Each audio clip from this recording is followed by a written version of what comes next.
I have a little bit of notice from Inventor Blades.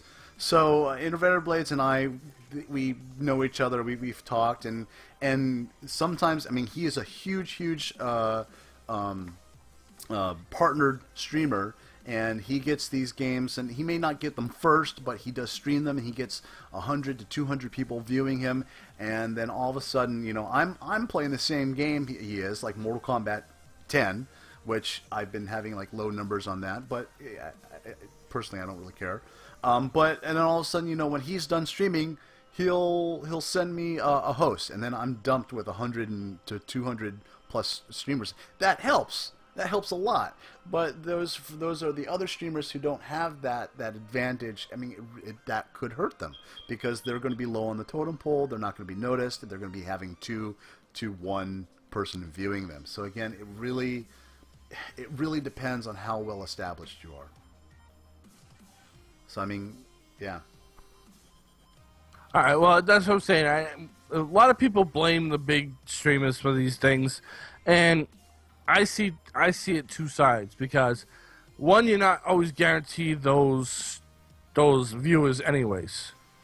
It's true. And two, the game might not be as popular, or even if it was going to be popular, those big streamers bring in their crowd, which is in the thousands. Like a guy like Code Carnage has anywhere from 6,000 to 15,000 people watching him at any given time. So when he goes offline and they still want to watch somebody play that game, well, as long as you're lucky enough and are up and on the view charts where they can see you, you might get some of those people over to your channel and actually, hit the follow. And I know Code Carnage said something like this where he saw some of the smaller streamers and they were getting like viewer to follow rates of 10 to 1. They had 10 viewers to every follower they had. And that's after certain things that would happen, some certain games that came out or, when the things died down. So I just wanted to see what you guys thought of that, sort of what was going on. And I know this next one is probably going to be a long drawn-out debate. Yeah. Well, I would like to chime in a little bit on that, but first I want to shout out here to the chat room real quick. Just like we're doing, where each of us are speaking and we're having our own opinions, and everybody in this panel right now, we're all having showing each other respect towards each other's opinions. I'm addressing the chat room now because there seems to be a little bit of an issue in the chat room at the moment. Everyone kind of just calm down a little bit, take a breath. This is just an opinion show. It is a talk show. We're just doing this for entertainment. We do have our opinions, and some of us have pretty strong opinions, but they are, in the end of the day, they're just opinions. We're trying to put on a quality talk show here. We're not trying to offend anyone, nor have anyone come into the chat room and offend anyone else, or cause distraction. But everybody in the chat room, you guys have every right to all of your opinions, whether it's an opinion that is of everyone's belief or not. So I think everybody just kind of needs to just step back a little bit and kind of calm down. I see somebody got timed out and things, but let's just kind of chill out a little bit here, and then let's continue on with the show. But anyways, back to what you were saying, Kaz. I do see Sid's onto something. You're onto something, and Samantha as well as Titch. Everybody's onto a little bit of something with this. I don't know that there is a proven formula for success when it comes to streaming. I think regardless of whether big streamers are streaming, I think that's only a small factor in the success of any streamer. Does it have bearing? Of course it does. But so does everything else. So does the game you're playing, the day you're playing it, your own personality, your ability to engage in conversations in your chat room. Here's another thing: persistence. These guys that are big did not become big streamers in a day. They built these large channels over a period of time, some faster than others, but still took them some time. It is very, very difficult to stream a game that you think they're not going to stream, and the next thing you know, they catch on, these bigger streamers, they catch on to the buzz. Oh, hey, this little, unheard of title is being streamed by a lot of Twitch streamers, so let's stream it as well. I do think that kind of does take away from the crowd that could be spread amongst all the other smaller streamers naturally, because if you've got, let's say you have 1,000 people wanting to watch, for example, we'll just use Izzle because it's an upcoming indie title. Let's say Sam decides that she's going to stream it. Then you decide you're going to stream Titch, myself, Sid. That's 5 of us. We're all small streamers. 1,000 people want to see this game played. The 5 of us have potential to get that 1,000 viewers or a part of those 1,000 viewers. Streamer says, look, there's 5 people streaming that game. There must be something going on there. And then they go out and they get Izzle and then they stream it. These 1,000 people that we might have had access to, probably 90% of them subscribe or follow the big streamer. Naturally, they're going to go big streamer because it's the fame thing. And so now, instead of having 1,000 potential viewers, we're down to 100. So 5 of us would basically only have access to the 100 viewers. Again, I think there's so many factors involved here. This is such a good discussion that you brought up. Anybody that's wanting to become a partner is probably listening to this right now, trying to say, "Yeah, how does one do that?" It's a great debate. I think Sid hit it on the head. It's timing. If that big streamer has those 900 people watching, and you're the number 2 guy because you have 5, and then he goes offline, and here's a bit of advice, and this is something I've been doing. I'm starting to purposely stream at the times that I stream because I know that certain people who have bigger viewerships are getting ready to go off because it's their schedule. I have befriended some of these people. This is part of the game. I have befriended some of these people, gone in chat rooms, talked to them. I'm talking bigger streamers, and become really good friends with them, and shared in their their chats and things, and become a part of the community, and then realize, hey, they get off at say 10 o'clock at night is when they stop streaming. So about 9:30. I'm going to start streaming. I'm friends with these people. Maybe in the kindness of their heart one day, when they get done streaming at 10 o'clock and they got 10,000 people in their stream, maybe they'll see I'm streaming. Maybe if my timing is right, my luck is just right, they'll go, oh, look, my buddy so-and-so, who's a small streamer, he just went live. Let's raid his channel. I mean, it's a gamble, Kaz. You're right. They do take the majority of the.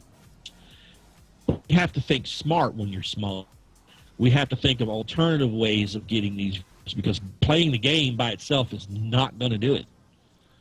It's just not going to do it. You could pop in the biggest game in the world or the smallest game in the world and play it. If you're uninteresting, if you're boring, if you don't engage in conversation conversations with your chat room and you ignore the people in your chat. If you're so interested in your game, you're not talking to people. If they don't like the way you look, if they don't like the color of your hair, if they don't like the fact that you're not using a mic, they don't like the fact that you're not on a cam, you see what I'm saying? People will look for reasons to not like you. Got to give them every reason to like you. Yeah. And then the big guns. You got the big guns to worry about. It's hard to say. Just okay. So most of the partnered people, usually, the people who are partnered, this is their job. This is a job that they have to stay on their game. They have to keep bringing people in. This is their bread and butter. So just like any job in the performing arts, because I used to be a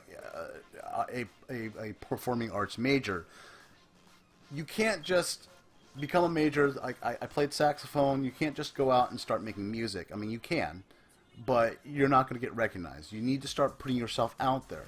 You need to make connections. And it's not just being connected to those people who are partnered. You may be going into those partner streams and making friends with the viewers, the regulars there. It's not just the partnered people. It started with me with Inventor Blades. I started making friends. That's how I got into streaming. I started making friends with all the people in Inventor Blades chat. Shout out to DJ Resurrection there.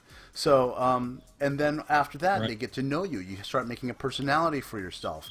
They start liking you just because you're a cool guy to chat with. Then, they're following you. They're coming over to your stream and saying, hey, look, this is the guy. I knew him. I'm going to check him out. Hey, he's pretty cool on stream. They go back and they're dedicated to their partnered streamer. And when that partner streamer starts, winding down, getting out, hey, they see the viewers see that you're on and say, hey, so and so, why don't you host this person, Sidious67? He's an awesome guy. He's been in your stream, so he watches your stream. He maybe even subscribed to your stream. He's a supporter of your stream. Why don't you, give him a host? So it's all about connections, and that's what happened with me when I started playing. Back when I was playing a lot of Minecraft, back when I was playing Lord of the Fallen, that's my biggest numbers I've ever had in my lifetime. I had 150 viewers, and that was all because people knew me in Inventor Blades' chat and in a couple other partnered chats, and they would host me. And this was actually before the host started coming out. They would shout out my name, and give me a raid, as we used to do. So, exactly. Same with Titch. Same with Cat Lady Coco and Imagining Mystic. Imagining Mystic, for those Sims fans out there, she's married to Pinstar, the creator of the Legacy Challenge. You can't imagine how stoked I was when she raided my channel. Oh my God. That was my biggest joy, is that she actually, her and her sister-in-law, who is 8-Bit Mom, shouted out my name to go and raid. I couldn't believe it. It was awesome. Not porn star, Pinstar. So all in all, it's the big time streamers can really, if you know how to coordinate and connect and make connections, they can either make or break you. Because if you don't, if you yourself do not go out there and make an effort, I mean, if this is what you want to do, then you have to try. Nothing comes easy in life. No, you have to network. So if you don't do these steps, if you don't interact with your stream, if you're not really outgoing, if you're not willing to learn, let me put it that way. If you're not willing to change yourself and to be outgoing and talking with your stream and doing all these things, what people want, because remember to have success in that, you need to actually cater to the people who are going to be giving you that success, which is your viewers. So if you're not catering to that, you're not gonna succeed in live streaming like that. The partnered people are going to continue to stomp all over you, and you're going to get 1 or 2 views. That being said, if you take the time and are dedicated to this, unfortunately, because of my job, I can't do a set schedule. I would love to do a set schedule. I would love to do 12 to 24-hour streams. I can't do that.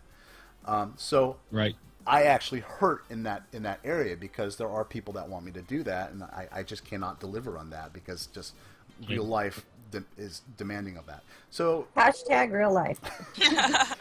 played that game one time. Graphics were incredible. Storyline sucked. I know. But yeah, it's all different variables that go into being a successful streamer. So I mean, it's a great example of a streamer who went from nothing and into partnership in record time. I would think record time. I'm not sure exactly the true actual record, but the Geezer the Gozorian. How long has he been streaming now? October is when he started. 6 months. 6 months, and he just got partnered. That's super quick. And He that has was 8,200 followers right now. and that's from networking, meeting with the right people, getting associated with an elite stream team, and meeting with the right people and finding that niche, finding that crowd that just latched on. And honestly, it was a super fast way of getting a partner. And now he's a partner. He's living his dream. Well, his newer dream. He also found the right game to play. Yeah. Exactly. He has a gimmick, the geese. He has an identity. He's Here's very the thing. personable. Yeah. He's very personal. Here's the thing, guys. You might not realize it, but when you're streaming, I know a lot think about this. I see this happen all the time with people, just one, if two viewers don't talk. Think nobody's watching them. They think, oh, nobody's watching. You're being watched. Sam didn't even know I was watching her for 9 days. You stalker. It's Hashtag creepy. Creepy. Creepy. You creepy old man. But my point, these big streamers have identities. Do you not think that they don't watch other streamers?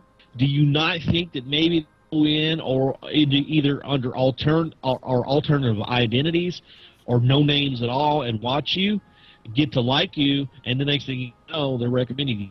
Point is, when you're streaming, you stream with a purpose. Yep. You stream as if you've got 1,000 people watching you, regardless of the numbers. You never know who is actually watching your stream and who is not watching you. You cannot tell by the numbers.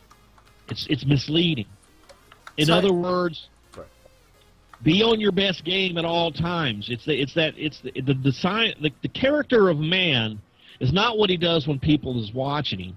It's what he does when no one's watching.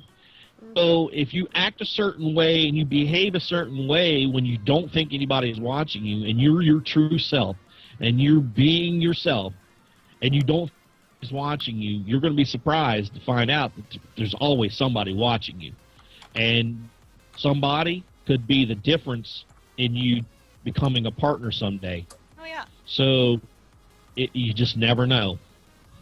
Well, You just and never know. you know, Adam by default actually. Thank you for answering that. Made Oh, a actually, point. can I do something really fast? Sure. Can I Yeah, shout sure. out Adam by default because Sure. he's been a huge help to my streaming career personally. He's an amazing streamer. He just hit 4,000 followers not too long Nice. ago, and and he's also trying along with me to get partnered. Right. So we know the struggle. So I just wanted to do that little shout out because, like I say, I pay homage to everybody who's ever got me to where I am. I don't like to pretend that I got here all by myself. So thank you, Adam, for all your help. Yeah, and thank you for jumping in and answering that question to Typo. Yeah. I was gonna try to answer that, but Yeah. Broomhoffer, we already stalk you. Yeah, I stalked you plenty. You know, I have a streamer that I watch, and I'm not going to name names because there are a few little things that irk me. In their mind, they think that they are going to be partnered because simply they have a YouTube channel. Now, their YouTube channel has 30 followers. That's it. In the guidelines of Twitch, you need to have 15,000 followers and your video, 15,000 views per video and over 100,000 followers. Yeah. You have to have had so many viewers and so many followers on Twitch itself. These things don't come easily. People have worked their asses off for the last 3 years that Twitch has been Twitch and Justin TV. And these things don't come easily. So it really bothers me when somebody comes in and they think that, oh, I'm going to be partnered. And I'm going to get my partnership because I have a YouTube video and because I have so many followers in my channel. That has nothing to do with it. I know people who have 40,000 views and 7,000 followers, and their streams garnish 50 to 100 people per day that they stream. They're not partnered. They're not going to be partnered anytime soon either, because there are bigger and better streamers out there that will be, there for them.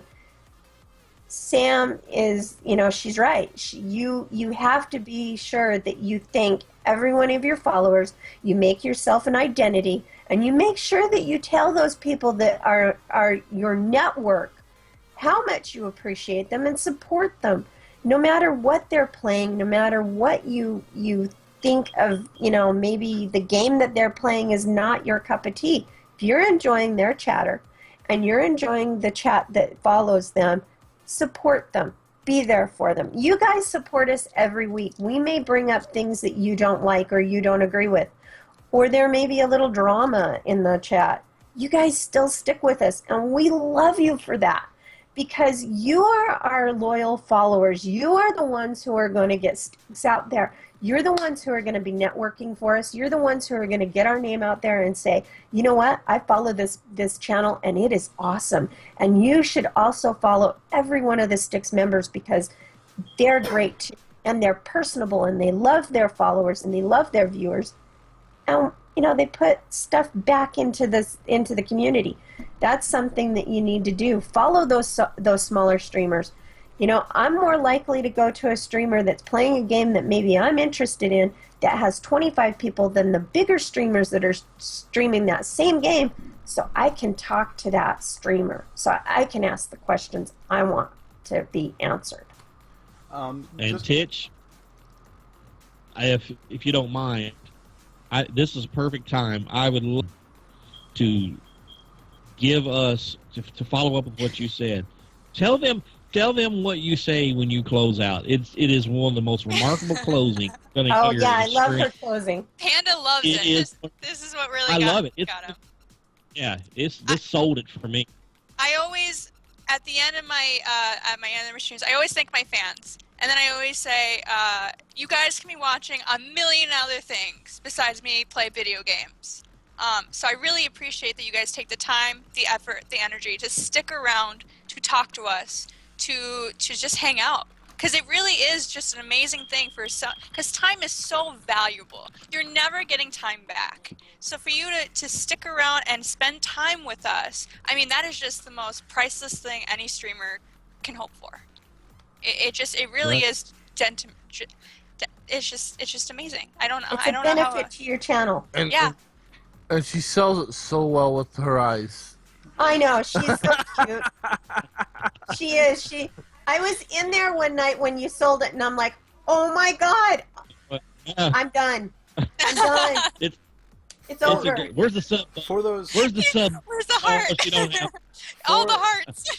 For those streamers out there who are trying and are just starting out, let me give you a piece of advice that was given to me, and this goes along from what Pandora was saying earlier.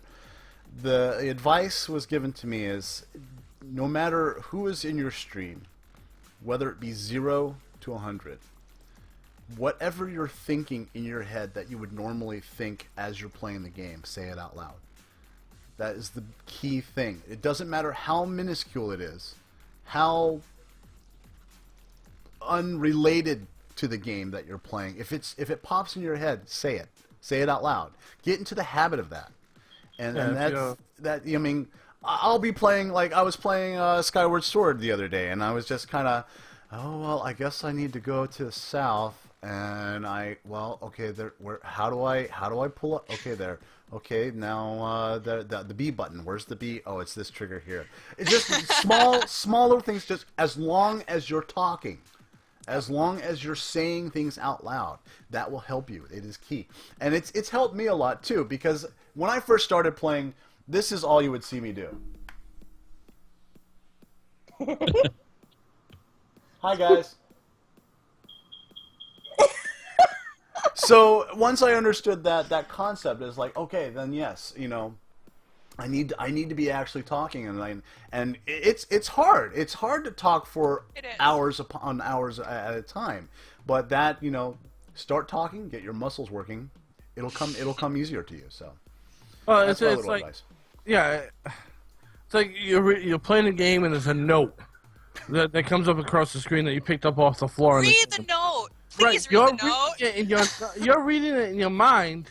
Why don't you just read it out loud to view it? Because not everybody reads as quickly as there. But if you're reading it on the screen, it'll give you more interaction with your viewers. So, and I tend to, sometimes I do this and sometimes I don't. Like BCK was watching me play Assassin's Creed Rogue. There's a lot of little notes and things you pick up. And I'm like, dude, I'm not reading this right now. Because I want to read, when I get all 20 pieces of the note, then I will read all 20 pieces together. Because if I'm reading this one, I'm going to get sidetracked and read this one. It's so, it makes it, but read whatever's on the screen. Read, hey, look, what does that sign say? And you look at a poster on the wall and there's a saying on it. Read it. Adam by default has actually put in the chat. Very good question. I'm gonna read it. Who would have thought? If they segue into pseudo-similar situation, how do you guys feel about a recent Twitch API to console connections? The flood of streamers with a lack of Twitch understanding and etiquette have changed the game in an absurd way. Partners out the wazoo, broken street dates, partnership due to 3,000 plus views on a first person to play a huge release, so on. True. And that came back to us. It's like whoever can get and show the big triple star game is the one who's going to get the 20,000 viewers, right. The 100,000 subscribers. It's like what Nick said. Matter of fact, we had an indie developer on our show a couple of weeks ago, and he was saying that he was going to give some keys out to the big streamers because they do have good exposures. But he also is going to give us keys because he loves what we're doing and what we're trying to do. But what I said before, these big streamers get these release dates that are a week before we are because that's how they can get it's good advertisement. So it sucks in other ways, but it's there's nothing we can do about it. Here's the thing too. I mean, the console and switching up the game like that has allowed so many potentially good Twitch streamers to come into light. I mean, like with me, I've never streamed before. I've never even thought about streaming until I got a PS4, and then all of a sudden it just kind of clicked. It's like why aren't I doing this? This is a passion of mine. I feel like I have a good personality to do this, and that's kind of where it started. So it's allowing people to do this, but at the same time, it's kind of like Adam said, flooding it with people who don't necessarily have. You know what I mean? Like they don't understand. Have a Twitch channel and don't understand that they can have followers through Twitch as well. Yeah. And don't understand that they're actually live on Twitch, that they need to kind of follow up with a little bit of PR on Twitch. Yeah. I'm going to pull a little bit of a Sid quote here. It's a double-edged sword. He loves to say that. The flooding of the market is not only a good thing, and it is also a bad thing. But it ultimately comes down to this. The flooding of the market because of the inclusion of consoles with built-in abilities to stream and having Twitch integrated into these systems, it's a lot to Does that mean that the quality is increasing? Absolutely not. So what it is doing, however, is giving you more choices, because ultimately, let's get down to the nuts and bolts of everything. It is a choice. I choose to watch who I watch. I choose to follow who I follow. If I follow enough, I might even subscribe if they're partnered channels.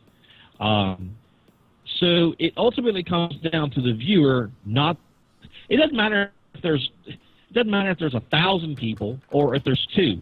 What it does is gives you more options. It gives you more choices. And is that a bad thing? Absolutely not. No. Because if the only thing I got is to choose between this guy and that guy, I don't like either one of them. Yeah.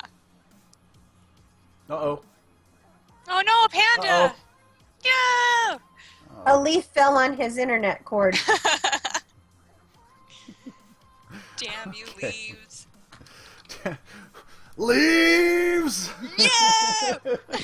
Okay. Oh, and there he goes. Oh, man. Oh, well, he'll be back soon, guys. So, I'll come back. well, moving on here. We only got about 30 minutes left for the show, but we got so much news to get through. What's going on MMO World, Kaz? There was just talks. It's been in talks for about 6 months or 8 months already. Whether they were going to release the Ghost in the Shell MMO in the United States, and after long debate, they decided that they are going to release it into the United States. It's oh my god, I forgot who took it over. It's a company who likes to buy a bunch of different MMOs and bring them to the Western market. They're actually bringing it over. I think they have like 6 or 7 MMOs that they released, but it's I'm looking forward to it because I'm a huge Ghost of the Shell fan, I am and too. I love the way it looks. It's a kind of a first-person shooter type MMO, but who doesn't love Major Mitaka? I mean, I'm looking forward to it and stoked about it. There's a lot of MMOs that are going to be coming out or releasing information about in the next couple of months because we have E3 right around the corner. So there's a handful. I mean, the beta or alpha, I should say, of a big AAA title that was going to come out. It actually was not doing too well now because of it, that it had a bad alpha. But yeah, that's basically it for MMO news. I mean, we'll cover more as time goes on about what what's coming out. Okay. We do have a couple of indie games. We actually, a couple is the exact number, 2. We do have 2 indie games to go through. And I lost my list here. The first one is Orion. Did I say that right?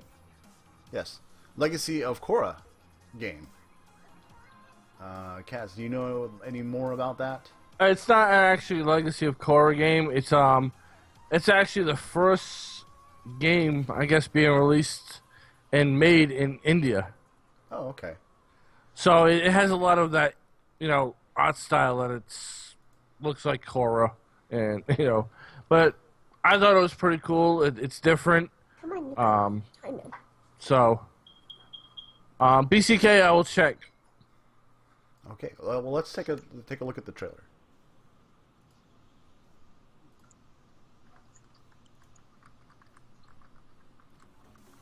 Panda's back. Thank you, Sam. Welcome back. Welcome back. Thank you, Tiff. You're welcome.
Okay, I see where I misread it. I thought it said Legacy of Cory or Odan.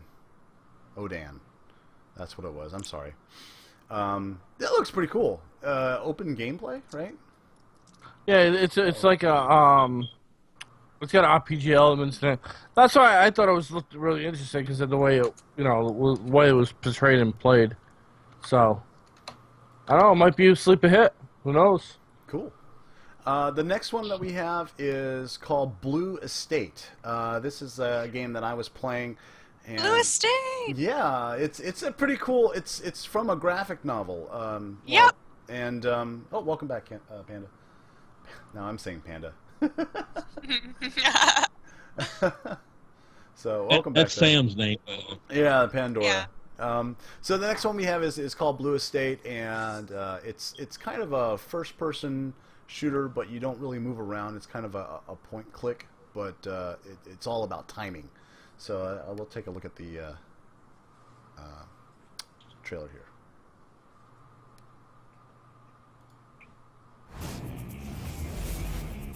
All right. Bring me cherry pops, or this Desert Eagle's gonna say it louder.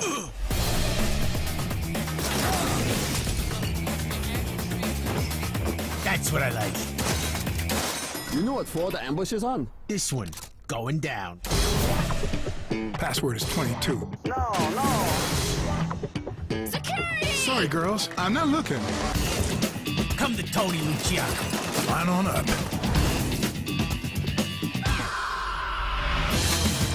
I'm awesome. Well, hello.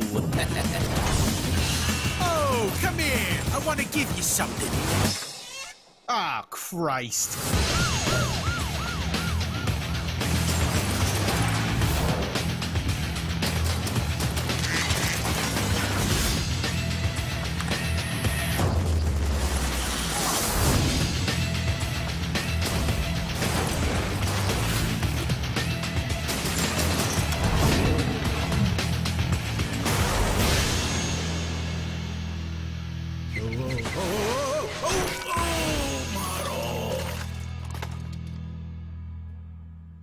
But it's not your fault. It's not like you can help it. That's Buster. So that's Blue Estate, and it's a pretty fun game. It's like I said, you don't really move around. It's like self-moving, and you basically use a cursor to point towards the enemy, and try to basically you're trying to do headshots. It's not easy. Even on the using mouse and keyboard, it's not easy. What I did notice is using the leap, which a lot of people are not familiar with. I did see it at Best Buy. I think it's like $50 for the thing, but it's like this little square pad that sits in front, and you actually can use hand movements to control your computer. So there's a lot of swiping in the game. There's different things you have to swipe back and forth. You can reload and change weapons and do sorts of really simple controls. But it's a lot of fun. It's quirky humor, and the artwork is really cool. Yeah. So it's available on Steam. It's also available on the PSN as well. So if you want, definitely check that out. We have a question in the Sure. chat. Yeah, absolutely. Indie games are so great. What do y'all think about indie developers, and where do you guys think that the indie games will be going in the next 2 to 4 years? And where do y'all stand on free-to-play markets? Oh my God, it's Reaper21 asks that. I personally thrive on indie games because they're nothing like anything that's on the major market at the moment. I mean, True. Star Wars, Blue Estate, Transistor, all such great games that I feel just aren't getting enough face time. A lot of people don't really know about them. A lot of people, don't really play them. They're not streaming them, so no one really gets to see these great games. And for us to kind of, I say that they're kind of like treasure. You find them so magically, and then you hold them really close to your heart. Like Transistor, I played that, and that's like become my favorite game of 2014, 2015. I constantly go back to that game because it's a beautifully done game. Right. Yeah, it's just I really like indie games. That's kind of where I gravitate towards. We actually have a segment called "We Love Indie Games" on our website. Yes. Yeah, So- we're a huge indie developer backer. Yeah, we promote indie games. Yeah, we offer them free advertisement on our website. We talk about them all the time. I'm in contact with a bunch of indie developers. We get free keys. A huge one that I absolutely love that nobody's even talking about is Monstrum. It's got to be one of my favorite indie games I've played in the last year or so. And another one, is we played Zombier, which we had a fun playing. It was just a laugh comedy game. I mean, it was really funny. Another one we're talking about is Empyrean. When it comes out, Empyrean Rule is another big, huge indie game that we're talking about. So, In fact, we can segue into Pandora's stream. Oh, he just lost connection again. Maybe we can. Pandora will be working with Nick, who is the developer for the indie game Empyrean Rule, and he will be actually having him answer questions on his stream while he draws some of the characters from it, when he can arrange it with Nick. And Nick is very, very busy, and that will come up. So definitely hit Pandora up with a follow, and you can actually see those streams live. Nothing like a professional comic book writer illustrating characters from an indie video game. Yeah, it's going to be amazing. I'm looking forward to it. Yeah. What were you saying, Cass? Sorry. No, and Adam by default has been saying he's been streaming Monster, but he knows it's so creepy. Yeah. And I agree. I mean, I loved it. I absolutely the monsters in it, the way that they make you feel. It just has, to me, it has more atmosphere than most of these AAA scary games that have been out. Mm-hmm. And here I am paying $15. I actually didn't even pay anything for it because I got a free key from the developer, from Jamie. I Show tried off. to get more, be quiet. But Jamie from Junkie Fish, I was talking to him for a long time, and I'm still trying to get him to come on the show. But that's one game that I absolutely love. I cherish it. Even if I would have had to pay the $15, I probably would have for that game. Right. Zombier, it's another.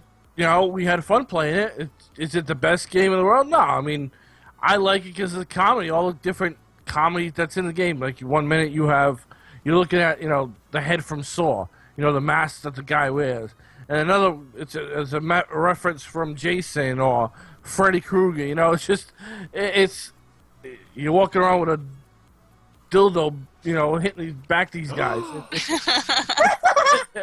It's funny. Said hitting these guys. Yeah.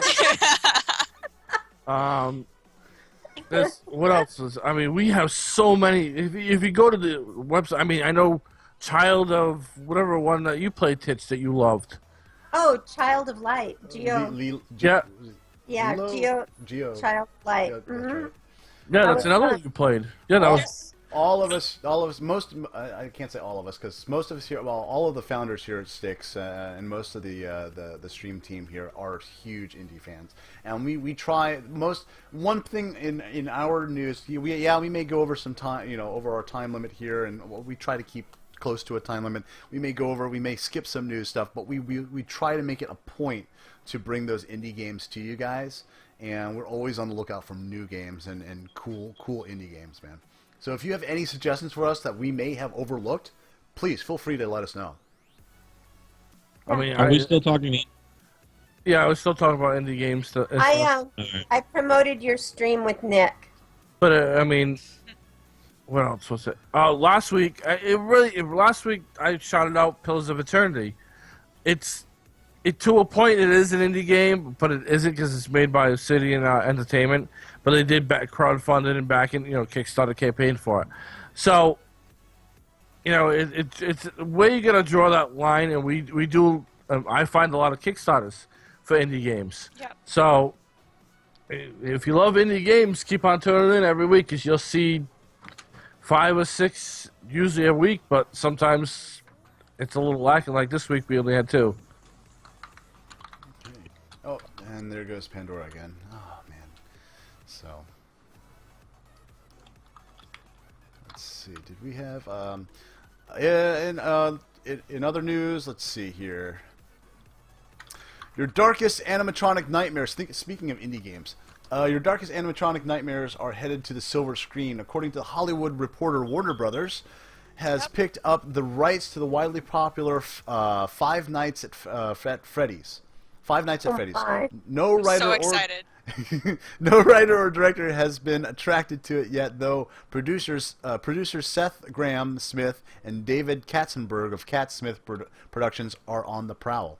The work of independent game maker Scott Calthon, Five Nights drops players into the security booth of Freddy Fazbear Pizza, a Chuck E. Cheese knockoff featuring a delightful band of animatronic animals.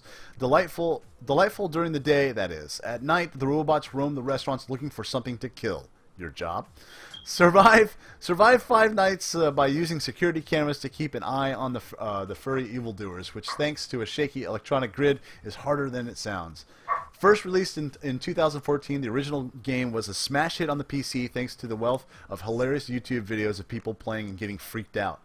It eventually found its way to iOS and Android services, followed by 2 sequels. Collectively, the series is proving extremely popular, currently taking up 3 spots on Apple's top paid games chart. So, what's the movie about, other than lots of jump scares? No one's quite sure yet. Looking forward to working with Scott to make sure an insane, terrifying, and wildly adorable movie, Graham Smith told the reporter. It's just the latest in the series of somewhat baffling video game film adaptations. Movies based on Space Invaders, Tetris, and even asteroids have been announced in the past few years as film studios try to cash in on old, durable game brands. So, from what a little bit on the backstory of Five Nights at Freddy, from what I understand, the animatronics don't. At night, for some reason, they malfunction and they don't understand humans. So what they are trying to do, they believe that humans are naked animatronics, and they're actually trying to stuff you into a suit. But inadvertently, they kill you by doing that. At least that was the first premises. The second ones and the third ones, I'm not too sure about. But that seems interesting. It might be kind of cool to watch. Definitely. Well, welcome back, Pandora, again. Welcome. Welcome back. What, for the 50th time? It's okay, Oh, man. God. It's not your fault, man. No. It's only been 45. You know, the bad thing is I have no idea where we're at. It's like, you know, it's like trying to catch up. It's hard We're to do. still just talking about indie games and Five Nights at Freddy's. Oh, okay. Can I just say that I'm super looking forward to this movie? Yeah, sure, absolutely. I really am. I think the concept is really interesting. I think that it's going to be an amazing horror movie. And I think that all the hype and everything is going to make the video community a lot closer with this movie. Because you're going to get a lot more people to see it, not just people who played the game. You're going to get people who don't even know what Friday Nights at Freddy's are, and you're going to get them to watch this movie. And I feel like it's going to cause a lot of good talk, I feel. And it already has. It already started. I mean, just with this little piece that it's coming out is already getting people to really talk and spread it towards everybody. And I just think it's great. I really am excited for this movie. I want to know what the film is going to be rated, because majority hopefully R. Right, the majority of the people that do play this game are kids. Yeah, that's true. So they can either do it kid friendly or they could do it all out gore, adult style. I hope it's a true horror movie. I really do. I hope so. Well, we'll soon know when they actually release information. How about Sam Romney do it in the style of the original Evil Dead? Sam Raimi and Rob Zombie getting together. There you go. There we go. Or just Rob Zombie do it. Right? Okay, guys. Let's see. Anything else in the news that we can get real quick? We're getting down to the wire here. Yeah, the new Batman trailer came out. Batman vs Superman. Yeah. Oh my God. Teaser trailer. Yeah. I don't have that up. You want me to bring that up? I've seen this trailer, I want to say, like 50 times already, and I still want to see it again. People were complaining about Ben Affleck being, he was a little too buff. No, he's Um, perfect for it now. Like, him just beefing up made it amazing. I think he looks fine in the suit. Yeah. I really do. I have no problem with that. I didn't like even the armored suit that they showed at the end. It looks amazing in it. And Yeah. I don't know if it's him who's saying the line at the end of the trailer or if it's Lex Luthor. I don't like who they have playing Lex Luthor. I've already made that point perfectly Jesse clear. Eisenberg or something? Yeah. He's just not. He's not Lex. Yeah. He just doesn't look like the mastermind Lex would be. But that whole I want to see if you can bleed at the end of that trailer. It makes it to a. Again, I don't know if that was Jesse Eisenberg saying it or that what really was Batman. I think it was Batman. I thought so too. Actually, I thought it was Batman too. I think so. I'm sorry. I'm looking for the trailer. I'm looking for because I heard that they released it on high definition. Yeah, they did. I just can't find it. I don't think I like Michael Rosenberg as Lex Luthor. He's been my favorite Lex Luthor period from Smallville. He did a great job. He did a great job on that series. Yeah, he really made you feel like he was that character. And that's why I love Smallville so much, because even Tom Wellington, to me, in my opinion, and I grew up with, every Superman there was, but to me, Tom Wellington is Superman. Yeah. He's Clark Kent. He really is. Where, Christopher Reeves was absolutely amazing at the pop, but I still like Tom Wellington better. Look in the chat or in the Google Docs. I just put it in there. Thank you. Wow. Sorry. I keep finding these stupid fan-made ones. Yeah. Okay, I think that's the right one. Let me double check. Make sure it is the right one. And again, I'll be the It says first. official teaser trailer HD. One of those pictures. Don't get me wrong. I won't judge the book by its cover. I will see the movie, and then I will have a perfect, explanation of why I don't like it or why I don't judge until I see it. Just like we were talking about Gal Gadget, whatever her name is, as Wonder Woman. She doesn't look like a Wonder Woman to me. I know she can fight. I know she has the whole ability, but her figure doesn't look like Wonder Woman. And again, I won't say that she's not Wonder Woman until I actually see her in the movie. Okay, Sorry, go ahead. I think Jesse will probably play a better Lex Luthor than that. What's his name? Julian McMahon that played Doctor Doom in the Fantastic Four movie. He can't do any worse than that. It's true. That was one of the worst performances ever in movies. And he didn't look the part, didn't act the part, didn't fit the part. No. How he got the role, I have no idea. At least Jesse's got some acting chops. He can act. He got one thing right, and you can't argue with it. The name. Doctor Doom. Gene Hackman. Enough said. Oh God. I didn't like Gene Hackman. I didn't like Gene Hackman as Lex Luthor. Gene Hackman is Lex Luthor, but I prefer Kevin Spacey. But again, can he do worse than Gene Hackman? Well, Gene Hackman's Lex Luthor was a totally different take on it. It's true. True, is but I'm I don't saying know. acting wise. Gene Hackman is a wonderful actor. Right. I like He Gene Hackman as an actor. Yeah. He couldn't play that role really well, is what we're saying. So It felt like a comedy aspect of it. He was basically a car salesman. Okay, guys, let's take a look at this trailer real quick. Well said, Titch. Well said. It was. what the hell? What the hell was his name for Brainiac? Oh my God. Well, let's take a look at it. Well, try to remember that, and see if you can while we look at this trailer here.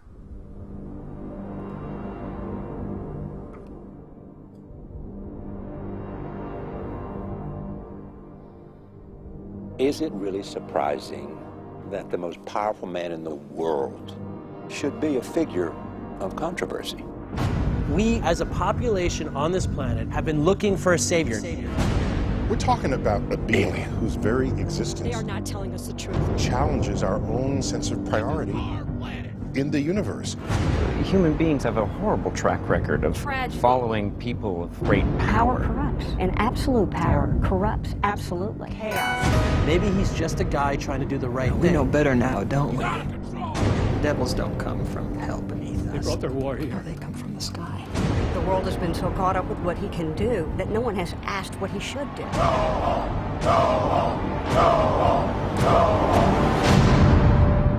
That's how it starts.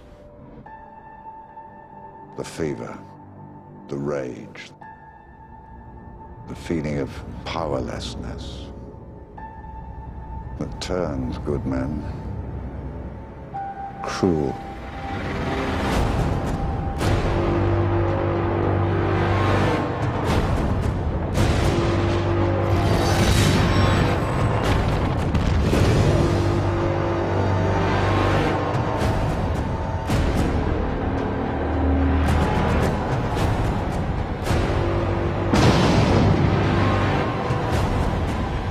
Tell me, do you bleed?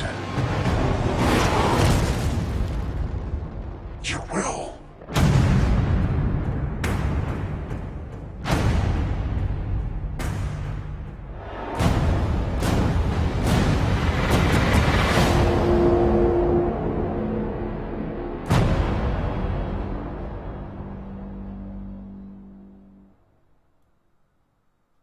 Oh my god, I'm speechless. So yeah, that looks pretty cool. I was skeptical, but that does look pretty cool. And it's funny because I don't know if they're really going to be fighting most of the movie, because I don't think they will be. I doubt it. People, Batman's the villain or Superman's the villain in this one. I'm sorry, if Superman's the villain or Batman's the villain, Superman's just going to kick the shit out of Batman. That's what it would be. That would come down to it. There wouldn't be any fight. Did you say Superman's going to kick the shit out of Batman? Of course he could. If it was a one-on-one. If it was a one-on-one, yes, it would. I'm a huge Batman supporter, but I agree with Kaz. I do. I feel like it would be an epic fight, but overall, I think Superman would win. This is a huge debate. Wasn't it Superman in the comics that gave Batman the kryptonite, knowing that that Batman would be able to take him down if Superman goes rogue? Because he would be the only one who would have a possibility to take him down. Right, but again, he would need that kryptonite to do it. Yeah. Because let's face it, Superman at just his strength alone. All he would have to do is hit Batman once, and Batman would be dead. Yep. Limp. Dead, period. Every bone broken in his body. No, you know how you do that? You're like, bats will show up and be, hey, Soups, I want you to meet a friend of mine, huh? And out comes from behind the building Doomsday. So tell me again who might win that.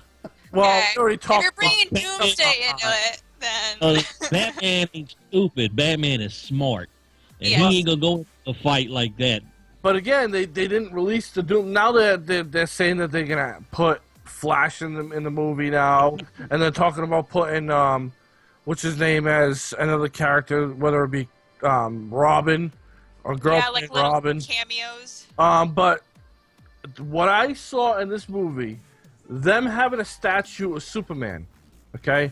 What does that remind you of? What fight in Superman's history? What was standing at that statue? Who was laid rest at that statue? Batman. Superman. When he fought Doomsday, he was buried at the bottom of that statue. Oh yeah, that's right. That's right. I forget what comic was that, Kaz? That was way back. That was the Death of Superman. Yeah. I don't read DC, so I didn't know. But Pandora and I were having a long conversation about this where, Batman, I mean, we've seen Superman take on the galactic being of, Darkseid and not have a problem. Why does he always have a problem fighting Doomsday? Because Doomsday does not give him the chance to let up.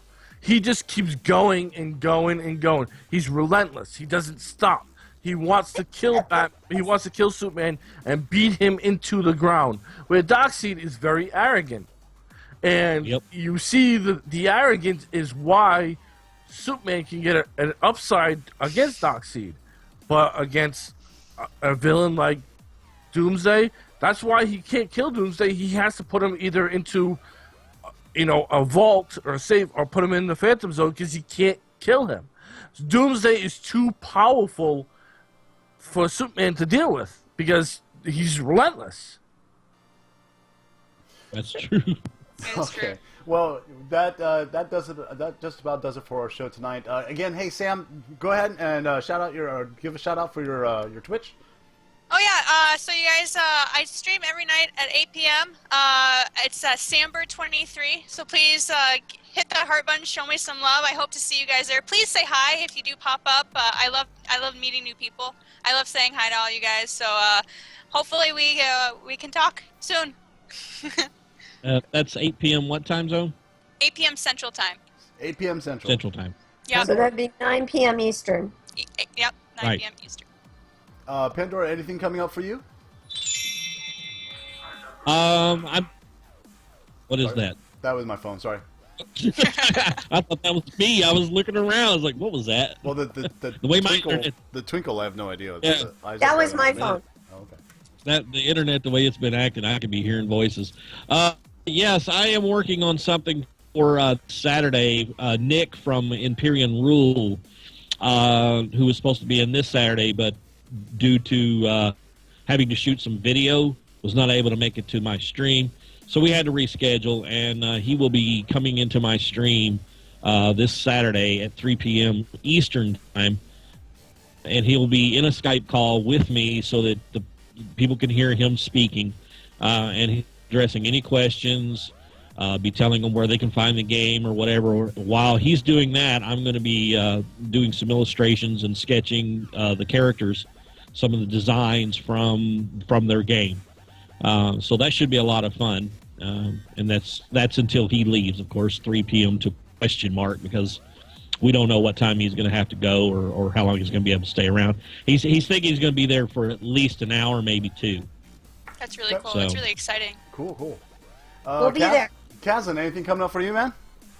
No. I mean, I have a lot of things in real life with coaching baseball and stuff like that. I do coach youth at baseball.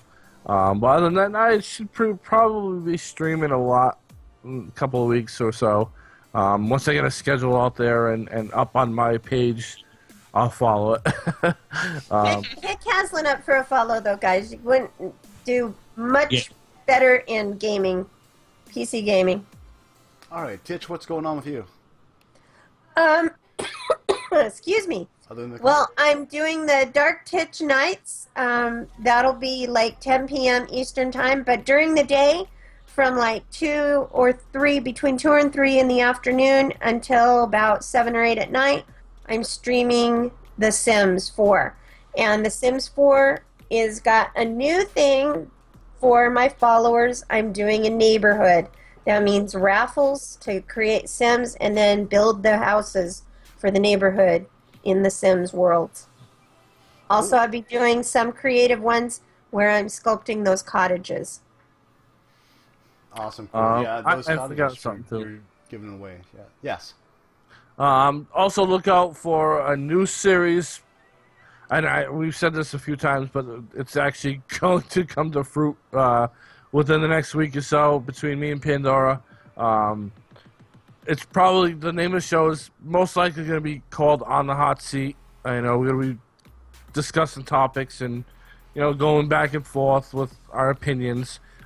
It will most likely either be on Twitch or on YouTube. We're leaning more towards YouTube, but we will let you guys know ahead of time so that way you know where to find us. Just check our website. Let's see. I'm going to be streaming a little bit more. Also, I'm getting close to 500 followers. I believe once I do hit 500 followers, I think I will give away one of my signed copies of Troy Baker, Sitting in the Fire CD. So I will be on the lookout for that. I'll be doing a giveaway for that. Other than You have that, posters to give away too, don't you? I have posters to give away too. Signed posters by Troy Baker to give away. Sid, you can just give me that album right now. It'll be cool, man. It'll be just fine. Just slip me the $50 under the table. Oh, and we lost Pandora again. But anyways, that kind of does it for our show, anyways. So again, thank you guys for following us.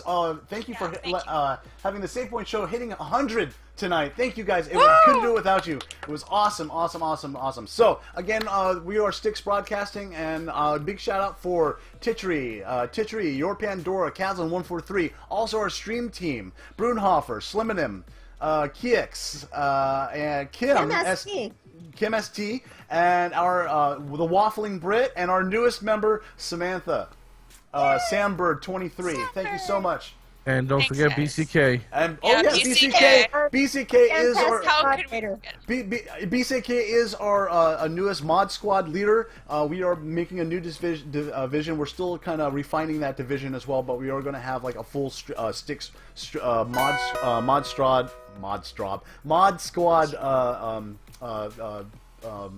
group that's going to help our different channels. Exactly, not only with the Save Point Show, and also all of our streamers as well. So again, we are Styx Broadcasting, and this has been the Save Point Show.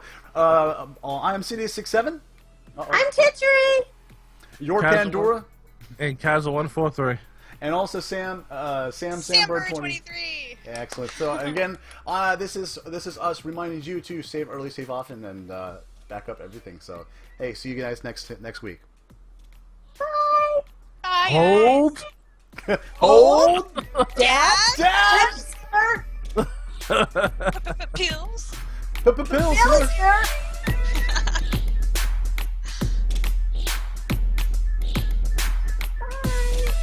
Bye, guys. Oh man.